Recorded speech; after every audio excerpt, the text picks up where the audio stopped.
Ang katotohanan sa likod ng ugly duckling.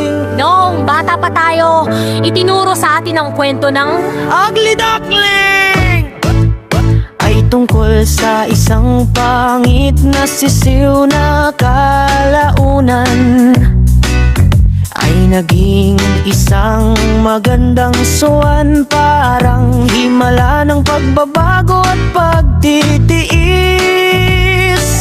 Pero ngayong tumanda na tayo, nare-realize natin na hindi pala siya duckling na naging swan. Swan na talaga siya mula sa simula.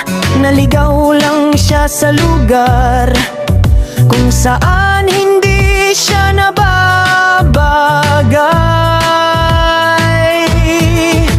At doon pumapasok ang tunay na aral. Minsan, hindi mo kailangang magbago para maging maganda.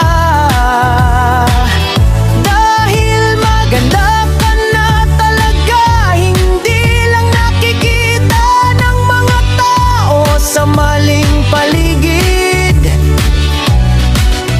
Minsan, hindi mo kailangang patunayan ang sarili mo sa lahat. Kailangan mo lang mapunta sa tamang lugar, kasama ang mga taong marunong kumilala sa tunay mong halaga. Ang ugly duckling ay hindi tungkol sa pagiging pangit na naging maganda.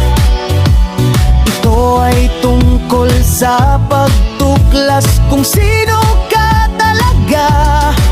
Na minsan, hindi ka naman kailangang magbago, kundi kailangan mo lang maalala kung sino ka talaga mula pa noon.